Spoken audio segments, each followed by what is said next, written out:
And again, good afternoon. I'm Evan Weiner, and thank you for inviting me to the Bristol. And we're going to talk about the calendar year 1964. And 1964 was the first year that the baby boomers became adults. Although 18-year-olds, 1946, the baby boomers were born, they couldn't vote yet.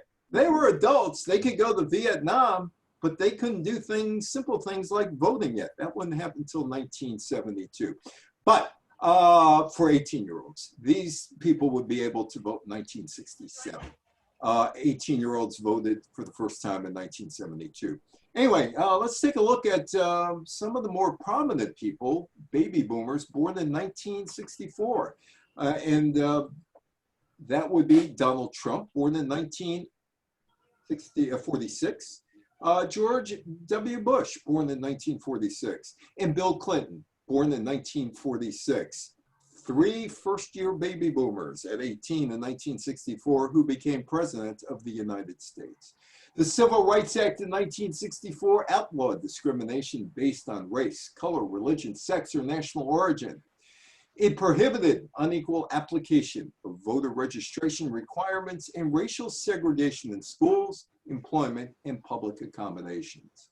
And there is Lyndon Johnson signing that bill into law. Behind him is Martin Luther King, Reverend Dr. Martin Luther King Jr. And the tall guy toward the right of the screen, the good-looking tall guy, has some responsibility for my career. His name is John Lindsay. He was the mayor of New York City after being a congressman. And in 1978, March of 1978, I was with a 500-watt radio station. I was 21 years old. It was WGRC radio in Nanuet, New York. And I was assigned to cover a New York State Democratic fundraiser. Lindsay was there and announced he was running for Senate from the state of New York in 1980. And it was my scoop. And my scoop got me on WNEW radio, home of William B. Williams and all those people at the age of 21. You might remember William B. Williams and the others who were at WNEW, and I was there too.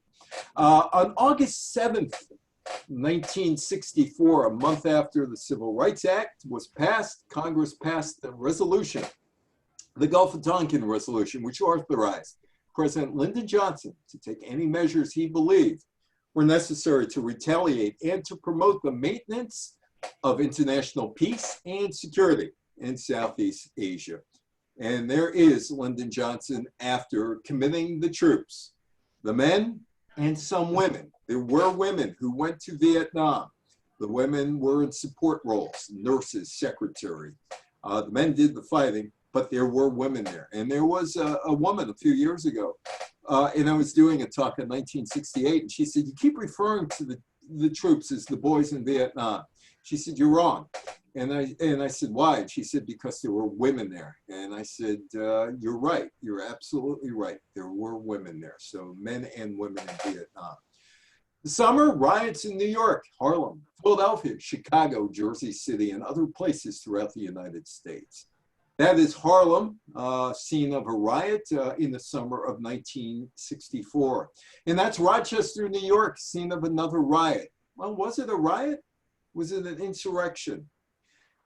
Historians are now split on that, whether it was either one of them or both of them. But anyway, this guy is in Rochester bleeding from the side of the head during something that went on in Rochester, New York. The Beatles came to the United States.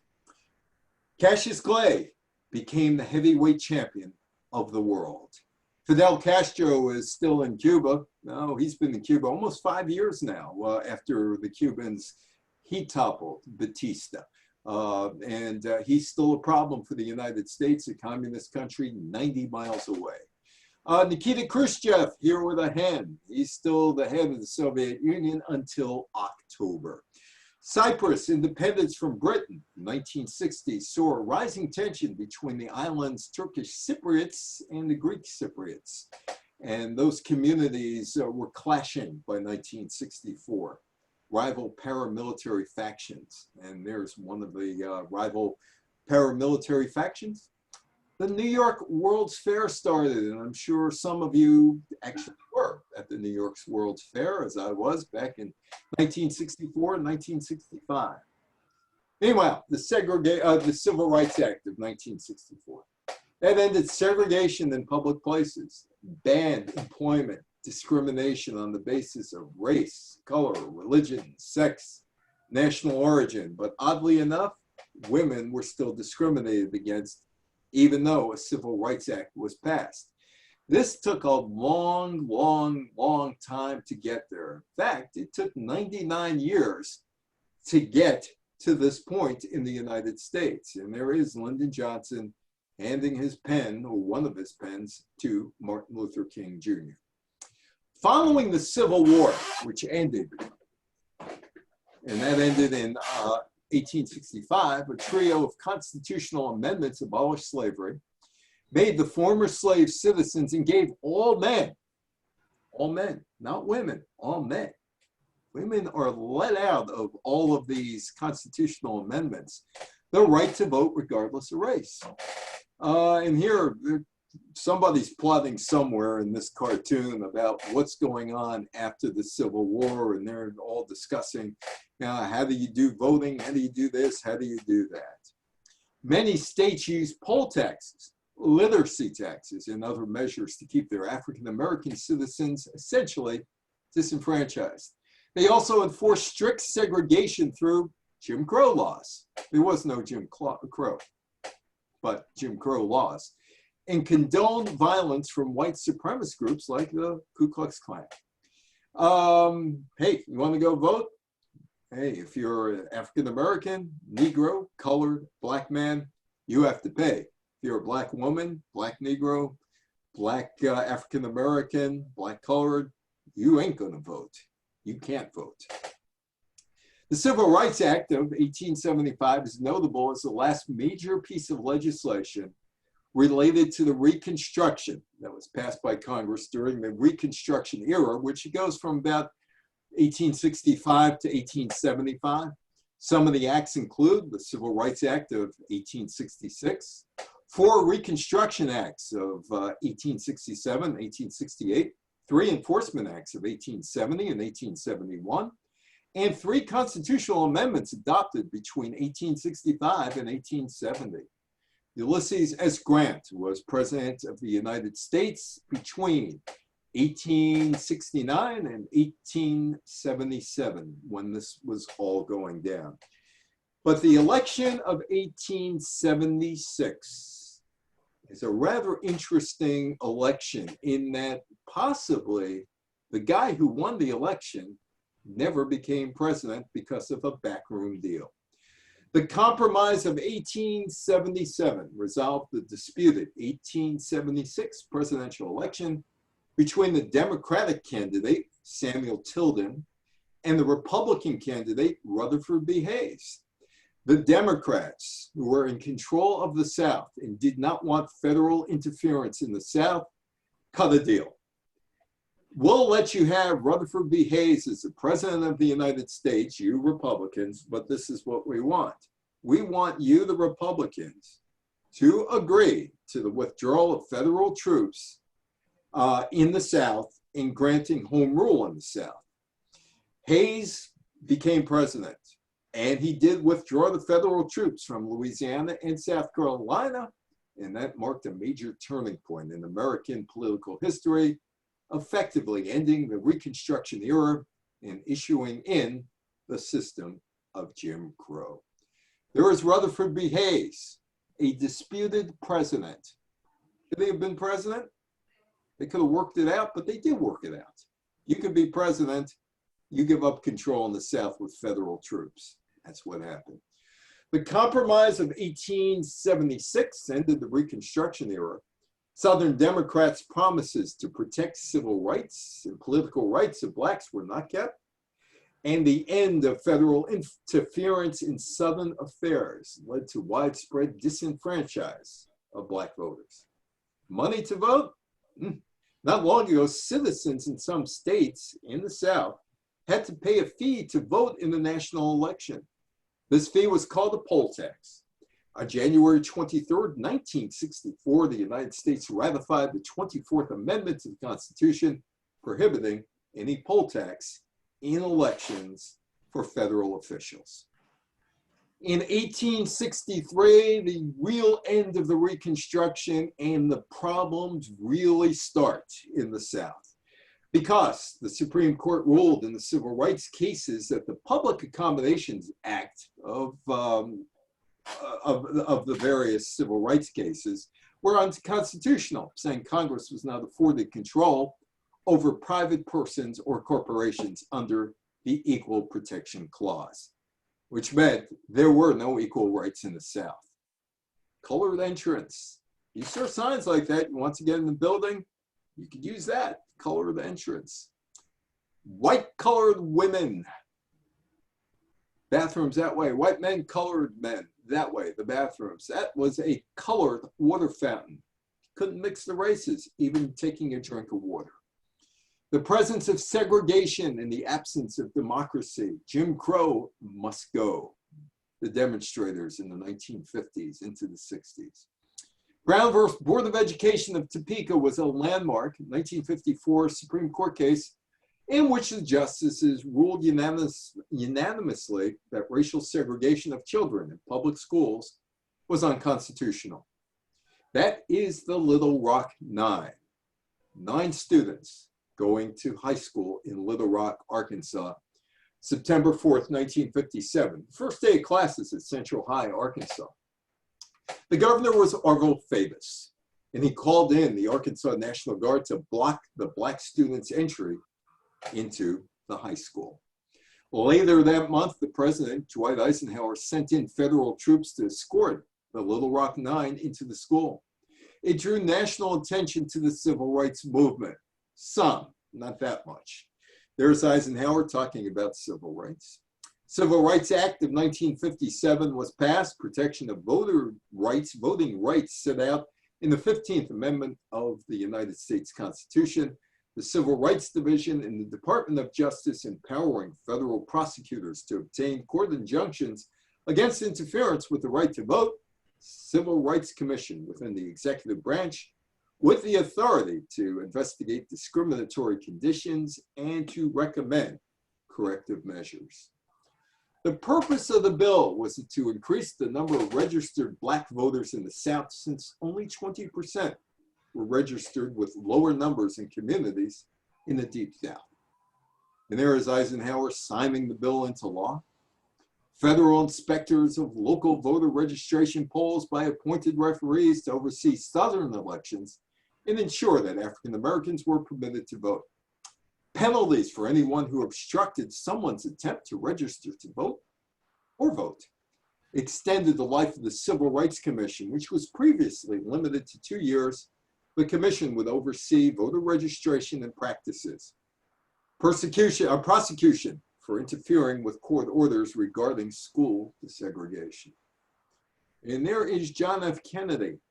John F. Kennedy did very little for the civil rights movement during his time as president, a brief time as president from 1961 to 63.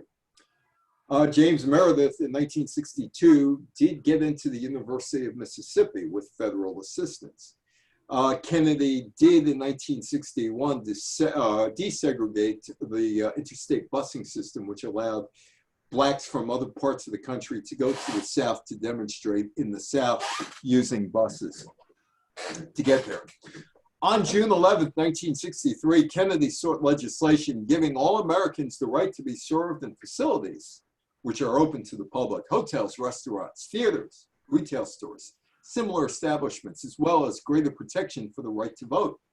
Kennedy was moved to action following the elevated racial tensions and wave of black riots in the spring of 1963, particularly looking at the cover of the New York Times, May 4th, 1963, where a dog is attacking a protester in Birmingham, Alabama.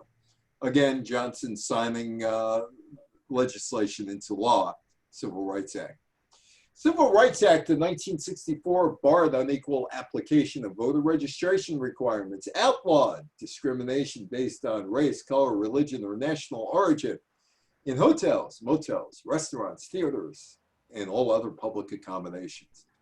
Prohibited states and municipalities from denying access to public facilities on the ground of race, color, religion, or national origin.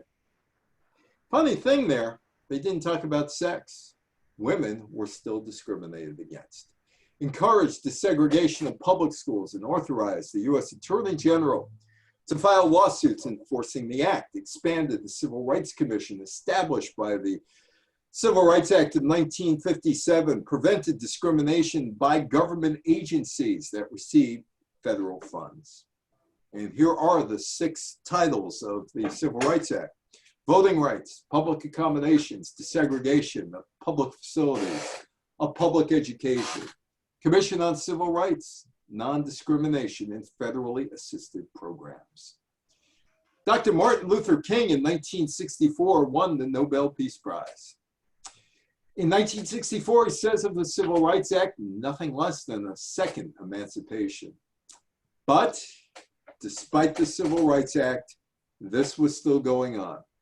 Rioting across the United States, sometimes in Black communities, sometimes white Americans going to Black communities to provoke fights. Segregationists, angered by the Civil Rights Act, took to the streets as well. They attacked African-American demonstrations across the South. 3 guys, one of them from Westchester County, the guy on the right, Michael Schwerner, from Pelham. There is a display at Pelham High School of Michael Schwerner. He was killed in the South working as a civil rights advocate. Michael Schwerner and Andrew Goodman, Goodman is the guy with the beard on the left, had traveled to heavily segregated Mississippi in 1964 to help organize civil rights efforts on behalf of the Congress of Racial Equality. The third man, James Chaney, was a local African-American man who had joined CORE in 1963. On June 21st, they disappeared. Their bodies were found on August 4th. On June 21st, 2005, the 41st anniversary of the 3 murders, an 80-year-old man, Edgar Ray Killen, was found guilty on 3 counts of manslaughter. Let's say this, the cops weren't exactly looking too hard for the murderers of Michael Schwerner, Andrew Goodman, and James Chaney. Decades of police brutality, kept off by several instances in the summer of 1964, led to a series of racially motivated riots: New York, Harlem, Philadelphia, Chicago, Rochester, Jersey City. The United States was not the only racially troubled nation in the world. South Africa also. Here's a beach, and on the beach, they're telling you who could swim. White area only. That was it. And in the Dutch, blank gebied. That's it. If you were the majority of South Africa, you could not swim this area in South Africa. And South Africa started feeling the wrath of the world. Please boycott apartheid sport. The International Olympic Committee decided, that's it, we're throwing South Africa out of the Olympic movement. That was August 18, 1964, because of apartheid. South Africa was barred from taking place in the 18th Olympic Games in Tokyo because it refused to condemn apartheid. Meanwhile, Vietnam is going on. More troops are going to Vietnam. They're beginning to demonstrate in the streets of the United States. Lyndon Johnson, a war criminal, no destruction in Vietnam. Why were we in Vietnam as the United States? Well, in the late 1950s, during the Eisenhower administration, Vietnam had split into North Vietnam, communists, South Vietnam, not communists. Cold War anxieties dictated if the North Vietnamese communists prevailed, the rest of Southeast Asia would fall like dominoes to the communists. When he took office in 1961, John Kennedy vowed to not allow South Vietnam to fall to communism. And there was his Secretary of State, Robert McNamara, generally considered the architect of the South Vietnamese policy. The Gulf of Tonkin resolution was prompted by 2 separate attacks on 2 U.S. Navy destroyers. The USS Maddox and the USS Turner Joy. One occurred on August 2nd, the other on August 4th, 1964. The two destroyers were stationed in the Gulf of Tonkin waters that separated Vietnam from the Chinese island of Hainan.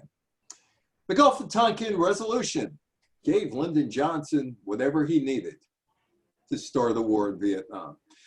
Take all the necessary measures to repel any armed attack against the forces of the United States and to prevent further aggression by the communist government of North Vietnam. It was passed August 7, 1964.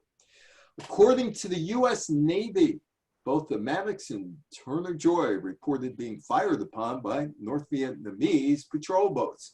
But later, there were doubts about the second attack, Turner Joy. Whatever the case was, the attacks would lead to an escalation of American involvement in the Vietnamese Civil War, and it would become the Vietnam War. There was Lyndon Johnson after the Gulf of Tonkin resolution. By January 1965, 5,400 men were called for the draft. By December of that year, 45,000 men were called. When the monthly draft call rose from 17,000 to 35,000 a month, young people across the United States began engaging in civil disobedience. Nikita Khrushchev in better days. Boy, those guys look happy, don't they? Khrushchev, the leader of the Soviet Union, one of his aides de camp, Leonid Brezhnev, probably watching some parade. Look at that hat Khrushchev is wearing. On October 15, 1964, back in the USSR, Nikita Khrushchev was removed from office, replaced by Brezhnev.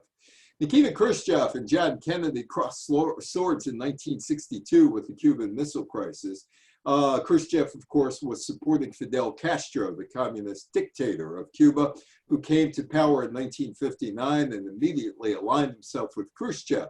The Cuban Missile Crisis, 1962, Khrushchev deployed nuclear missiles in the newly communist Cuba within easy striking distance of most American population centers, including Miami and even New York. The United States was aware that the missiles were only partially developed and didn't pose an immediate threat. Khrushchev was forced to remove the missiles from Cuba in his showdown with John F. Kennedy. Kennedy, who 1 year earlier in 1961 had authorized the failed Bay of Pigs invasion, publicly consented not to attack Cuba. Kennedy also privately agreed to take American nuclear weapons out of Turkey. All was not well between Mao Zedong on the left, the head of Communist or Red China, or Nikita Khrushchev, the head of the Soviet Union, on the right. Starting around 1960, they were engaged in schoolboy taunts, basically. They called each other names that you would in a schoolyard. Khrushchev said Mao Zedong was a left revisionist who failed to comprehend modern warfare. Mao Zedong criticized Khrushchev as a psalm-singing buffoon. I'm not sure what he got insulted over, whether it was singing or buffoon, but he got insulted, who underestimated the nature of Western imperialism. Finally, he's kicked out. And what's an old dictator to do but sit on a park bench reading the newspaper? And that's what Nikita Khrushchev was doing.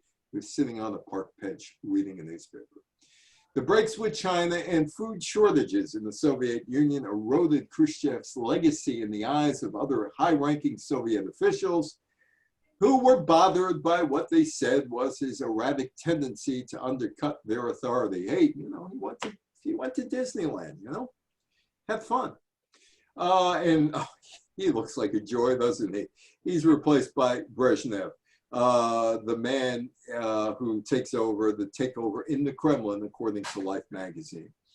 And this is what Brezhnev said: the Soviet people see their international duty in support of the just struggle of people against imperialism, colonialism, neo-colonialism, for their social and national liberation, for peace, democracy, national independence, and socialism. We are coming out for an end to the arms race, for general and complete disarmament, for relieving the peoples from the mounting burden of military expenditures. And who's going to get all this aid? Well, this guy. This guy is Ho Chi Minh.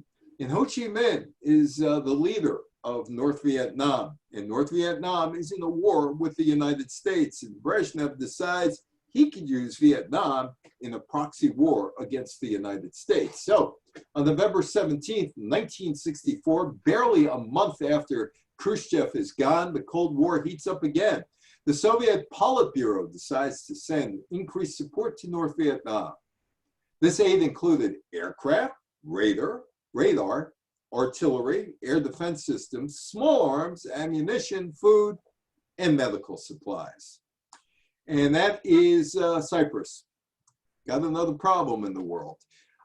Fighting between ethnic Turks and the Greeks in the disputed island of Cyprus leaves 16 dead. The island's two main ethnic groups are the Greeks and the Turks, and they started going at each other in 1963. In March of 1964, the United Nations sent 7,000 peacekeeping force to Cyprus. That didn't help. Lyndon Johnson on June 5th, 1964, decides he's getting involved, and he moves to head off further inflammation of the Cyprus crisis by cautioning Turkey against any rash military moves. And there are some of the fighters in the Turkish-Greek battle in Cyprus. This is over for the time being. On August 10th, 1964, the United Nations brokers another ceasefire in Cyprus, which briefly diffuses the growing crisis between the Greeks and the Turks, heading off the threat of an invasion by Turkey. The conflict will go on for years. Nelson Mandela is in legal trouble in South Africa, and he's about ready to be put away for life. On June 12, 1964, Mandela received a life sentence for committing sabotage against South Africa's apartheid government, avoiding a possible death sentence. I have a friend by the name of Bob Lipsyte. Bob Lipsyte, you might remember, was on Channel 13. He was also a writer for the New York Times, and he also wrote a book called The Accidental Sports Writer, and he's one of the people who pushed me into giving more talks. And Robert Lipsyte was an eyewitness to cultural history back in February of 1964 when the Beatles meet Muhammad Ali. But before that, the Beatles came over to North America and New York on February 7th, 1964, stayed at the Plaza Hotel. They did sneak away to Harlem to go to the Apollo. And on Sunday night, February 9th, on the Ed Sullivan Show, old stone face, 73 million Americans gather around the television sets to watch. Here they are, ladies and gentlemen, here they are, the Beatles. And there's old stone face after the Beatles play. There is Ringo and George and John and Paul, and the Beatles are a smash. They are an overnight sensation, and they go to Washington, have a concert, and they are on their way to superstardom. Or are they on their way to superstardom? A lot of people come around and they're one-hit wonders. Beatles could have been. It's where Bob Lipsyte comes in. Bob's telling me the story years ago about how he hung out with the Beatles at the Fifth Street Gym in Miami Beach, waiting for Cassius Clay. Lipsyte was a sports writer with the New York Times, covering spring training for the New York Yankees in Fort Lauderdale, and he was told, go down to Miami Beach, there's something going on, we think it's the Beatles, meaning Cassius Clay, and see what's going on there. Well, Lipsyte does go down there, and he gets locked in the room with the four Beatles, John, Paul, George, and Ringo. He says, Paul, George, and Ringo, nice guys, not a problem. John, that's a problem. He doesn't want to be in the room. After all, they're getting locked into rooms a lot lately. And besides, Cassius Clay isn't his guy. He's a loser. He's nothing but a loser. He's not going to win. My guy is Sonny Liston. He's going to win the heavyweight championship of the world or keep the heavyweight championship of the world title. I don't associate with losers. So he's in there and he's not happy. And Lipsyte's in there and he's not happy because he's listening to John Lennon complain and complain and complain. Well, it's almost time. Cassius Clay comes in. The Beatles are let out. Worlds collide on February 18th, 1964, as Lipsyte called it, the world of the Beatles and the world of Cassius Clay, who's running around Florida trying to find Sonny Liston to go them into a fight outside the ring. And there he is, Sonny Liston, the heavyweight champion of the world, who should be annihilating Cassius Clay in most people's mind. The door is open. The Beatles walk in. Cassius Clay walks in, asking, who are those four sisters over there? Hey, the Beatles really didn't know who Cassius Clay was, and Cassius Clay didn't know who the Beatles were. But the red light goes on. Showbiz kicks in. Cassius Clay puts his fist out. Four Beatles fall that way. Ringo jumps on Cassius Clay's back. He gives him a ride throughout the gym. Showbiz. These guys look like they've known each other for years and years and years and years. Now, Lipsyte pointed out something. He said, what if Clay doesn't beat Liston? What if the Beatles fizzle out? If the Beatles fizzle out and Clay doesn't win, Lipsyte spends a day at the Fifth Street Gym in Miami Beach, and that's it. It's an assignment. But as things develop, the Beatles, of course, become the Beatles, a global phenomenon, and Cassius Clay becomes Muhammad Ali, also a global phenomenon. And there is Muhammad Ali and me in 1985, 21 years after he meets the Beatles. There I am again. This is 1983. And I'm asking the question this time, and he's listening to me. Dundee had the gym where Cassius Clay trained for his fight with Sonny Liston, the Fifth Street Gym. Angelo Dundee told me a couple of stories as well when the Beatles did meet Muhammad Ali. Muhammad Ali would go on to beat Sonny Liston and become the heavyweight champion of the world. This is my son with Angelo Dundee in 1995. There's a problem. Cassius Clay, Muhammad Ali wins, and he becomes a member of the Nation of Islam. And he is mentored by Malcolm X. And people all of a sudden turn on Cassius Clay because of these connections. On March 6, 1964, the Nation of Islam leader Elijah Muhammad announced that the new heavyweight champion of the world would no longer be known as Cassius Clay. This Clay name has no meaning, he said in a radio address. Muhammad Ali is what I will give him as long as he believes in Allah and follows me. Many newspapers did not call Muhammad Ali Muhammad Ali. In fact, the New York Times editor, Abe Rosenthal, was emphatic about it being Cassius Clay until he changed his name in the court of law. That was according to Bob Lipsyte. Ali never changed his name legally, but because the 1960s laws did not require somebody who wanted to change his name legally to do so, he became known as Muhammad Ali. In 1970, when Ali is making a comeback, he gets a license to fight in Georgia. Abe Rosenthal's New York Times, the headline, September 18th, 1970, state will grant Clay ring license. He was still Cassius Clay. Meanwhile, the Beatles took a stand, a civil rights stand, 2 months after the Civil Rights Act in the United States was passed. Of course, they were English. They had no dog in the fight, literally, but they decided we're not playing at a segregated concert at the Gator Bowl in Florida. You know, it's always said that Shea Stadium was the first stadium concert by the Beatles, but it wasn't. The Gator Bowl in Jacksonville, Florida, also in Kansas City, they were stadium concerts as well. But they say, you know, if there's Jim Crow going here, we are not going to be here with Jim Crow. So the Beatles would perform, or were scheduled to perform, one concert, just one concert, and that was supposed to be in Jacksonville at the Gator Bowl, September 11th, 1964. But they said, no, if it's racially segregated, we're not doing it. That was as of September 6, 1964. We will not appear unless Negroes are allowed to sit anywhere. The Gator Bowl changed its mind. The Beatles desegregated the Gator Bowl, and whites and blacks could sit together watching their show, and they couldn't hear anything anyway at their show. It was all screaming. Meanwhile, whatever happened to Sonny Liston? Well, he had a rematch with Ali in 1965 and lost, and continued boxing, but faded into obscurity. Except John Lennon never forgot him. And on the cover of Sgt. Pepper's Lonely Hearts Club Band, if you look to the left, the guy in the bathrobe, the boxing silk, is Sonny Liston. John Lennon listed him as one of his heroes that should go on the cover of Sgt. Pepper's Lonely Hearts Club Band. And there is the wax cutout for Sonny Liston.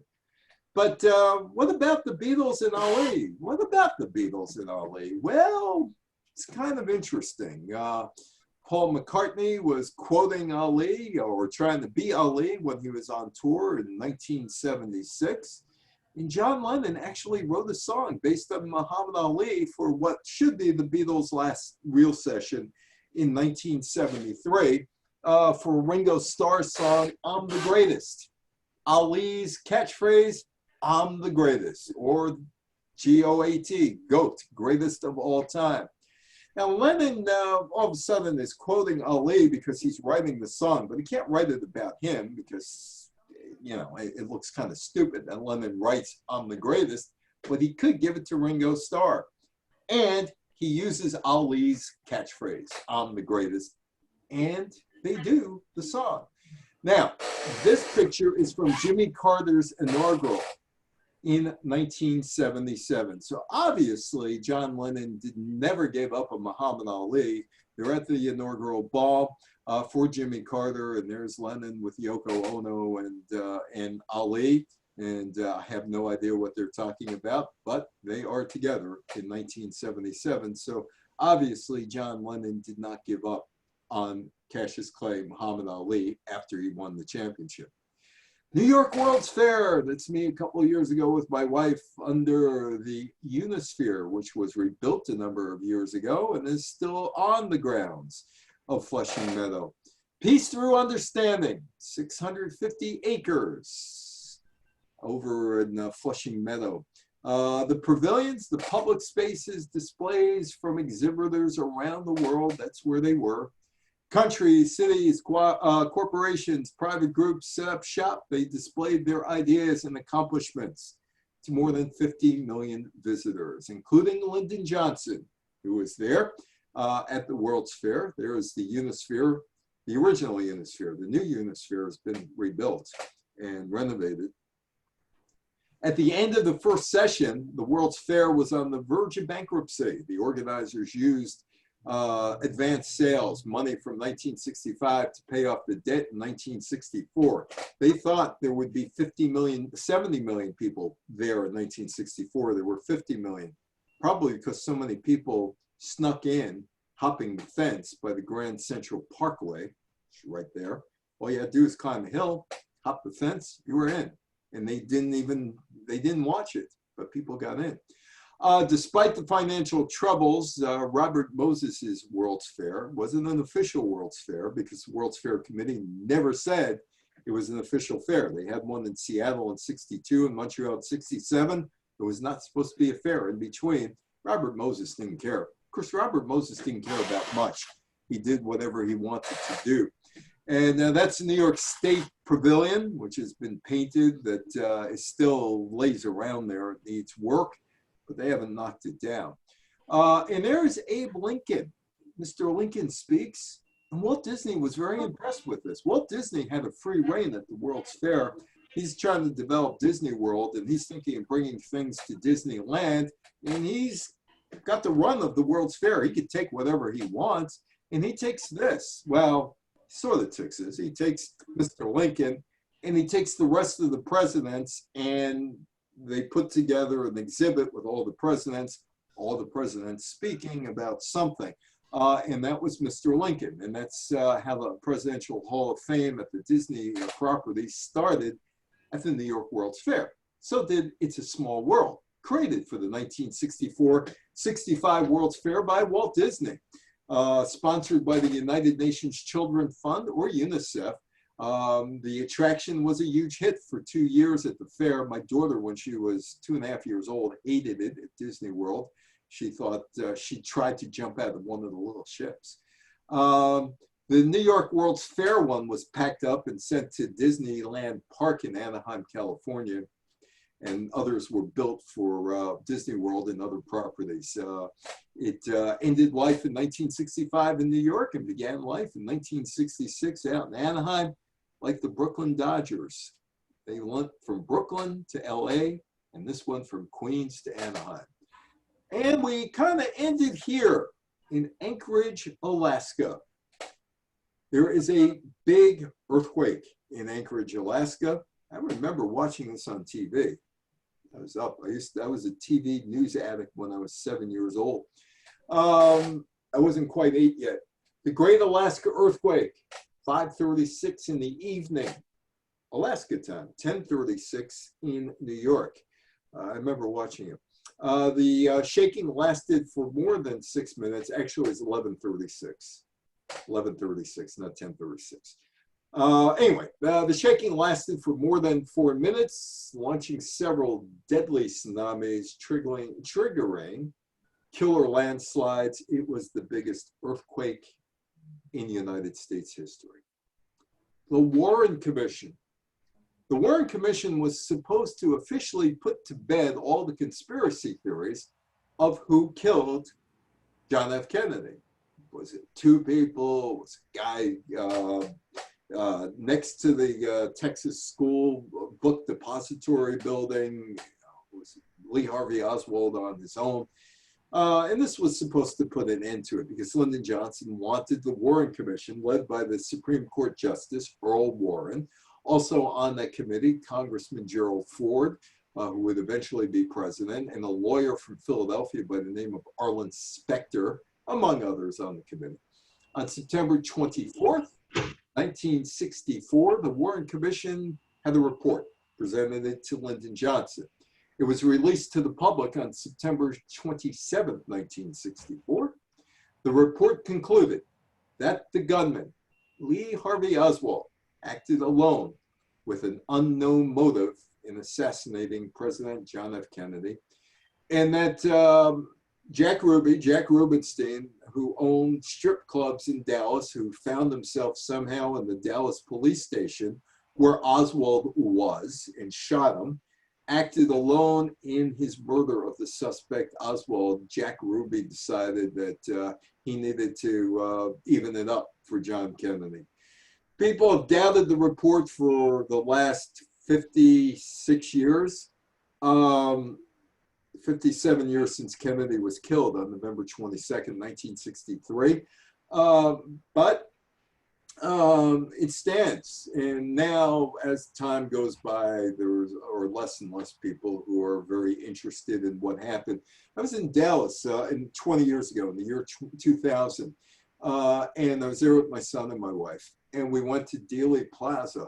And there were all kinds of things that you could buy. You could buy T-shirts, you could buy books, you could buy magazines, you could buy film, all hawking various conspiracies. I'm sure they're still doing that today in Dallas, but now it's 57 years later, and about 75% of the people who are alive today in the United States were not around on November 22nd, 1963, when Kennedy was killed. Barry Goldwater ran for president in 1964. Very conservative Barry Goldwater, critical of Lyndon Johnson's liberal domestic agenda, which included proposals for the Great Society, which would eventually, in 1965, produce things like Medicare in 1965, which for everybody over the age of 65 meant that the government would be picking up bills to pay, the medical bills to pay, and you wouldn't have to do bartering with a doctor anymore if you were over the age of 65. And there were other things that were going on that were passed in 1965. But this is 1964. Goldwater was critical of the Great Society proposal, the liberal domestic agenda. He railed against welfare programs, defended his decision to vote against the Civil Rights Act, which was passed by Congress earlier that year. And Goldwater also seemed to suggest that he would not be above using nuclear weapons on Cuba in North Vietnam to achieve U.S. objectives, which led to one of the most talked about political ads of all time, the daisy chain commercial where the girl is pulling the pedals out there, and at the end there's the nuclear bomb, showing how dangerous Barry Goldwater would be. Johnson would go on and he would defeat Goldwater in a landslide in the 1964 election, getting over 60% of the popular vote. Goldwater would go back to Arizona, and this would be Johnson's, officially, his first full term for president. He could have run again and decided not to in 1968 under the laws of succession of presidencies and all. So Johnson finally gets his term, and Johnson would become mired in race relations in Vietnam as the 60s would continue. Martin Luther King, as I said, won the 1964 Nobel Peace Prize. He was the youngest man ever to win it. The Reverend Dr. Martin Luther King Jr. is awarded the Nobel Peace Prize for his nonviolent resistance to racial prejudice in America. At the age of 35, he was the youngest person to receive the award. Another guy won a major award in a totally different arena, entertainment. Sidney Poitier. On April 13th, 1964, Sidney Poitier became the first Black performer in a leading role to win an Academy Award for his performance in Lilies of the Field. Some of you might remember the nighttime soap opera from 40 years ago called Dallas, and that was with J.R. Ewing and Bobby Ewing and the long-suffering wife Sue Ewing of J.R. Ewing. But before she landed that role in Dallas, Linda Gray was a fashion model and a magazine model. And if you take a look at this, us Tareyton smokers would rather fight than switch. You used to see actually punches being thrown. Now it would be domestic abuse if those commercials were on, but commercials aren't on anymore. But she's got two black eyes, one on the left, one on the right in her poses. Join the Unswitchables, get the filter cigarette with a taste worth fighting for. That's a 1964 ad. The same year that the Surgeon General of the United States, Dr. Luther L. Terry, released the first report of the Surgeon General's Advisory Committee on Smoking and Health, and he said smoking's bad for you. It could be a cause of lung cancer. It could kill you.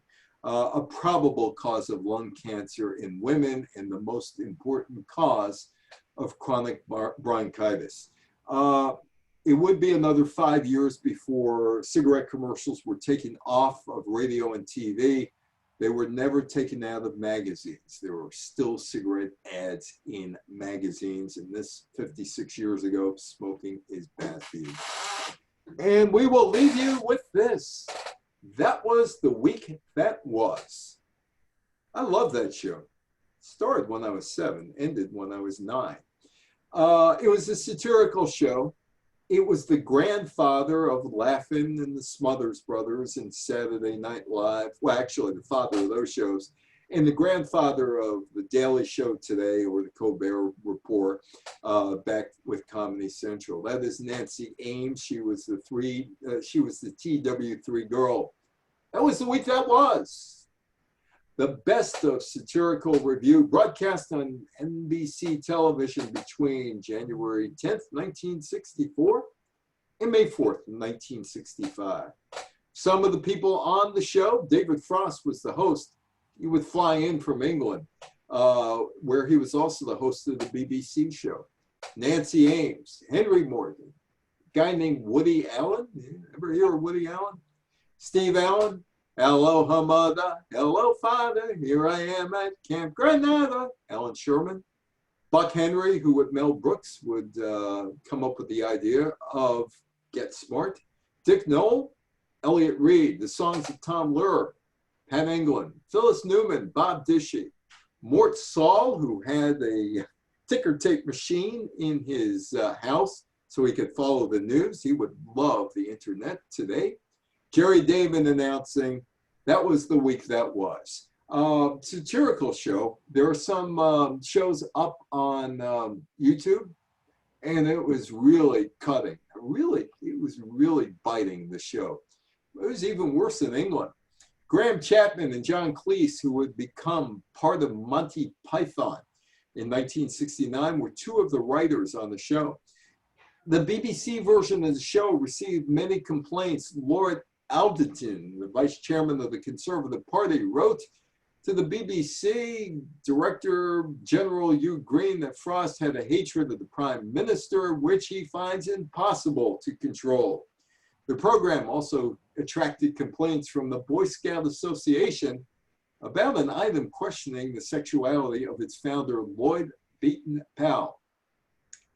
Right now, the Boy Scouts of America are facing some courtroom action because of some things that went on over the years. They were ahead of their game. That was the week that was. That was the week that was. It's over. Let it go. Oh, what a week that was. That was the week that was. And if you went to the beauty parlor and you weren't careful, you might end up with a hairstyle like that. I don't know. That one on the right, I'm not sure about that. One on the left is the same. So 1964 featured the start of the Vietnam War, civil rights struggles in the U.S., Beatlemania in Muhammad Ali, a civil war in Cyprus, a change in the USSR, the New York World's Fair opened, the first baby boomers turned 18. There were world-changing events that have impacted people since 1964 and impacted people into the 21st century. Thank you so much. If anybody has any questions, I am here. Thank you, Mayfia, for inviting me today. I hope that you enjoyed the program, and any questions or comments from anybody. Hi, Evan. Can you hear me? Yes. Okay, thank you. The residents at this moment do not have any questions, but they did enjoy your lecture. Okay. Do you have anything that you would like to say to Evan? I didn't hear what you just said. I said that the residents enjoyed your lecture. Thank you. And the pictures and everything that you spoke about, but at the moment they do not have any questions. Okay, no problem. We'll speak to you in 2 weeks, and I will send you a recording of this. Okay. So people, if they want to see it again or haven't seen it, will be able to see it. Okay. So they said thank you very much. They really appreciate it. Okay, and we'll talk to you in 2 weeks. All right, excellent. Okay, have a good day. Bye-bye, everybody. Bye, Evan. Thank you. Bye.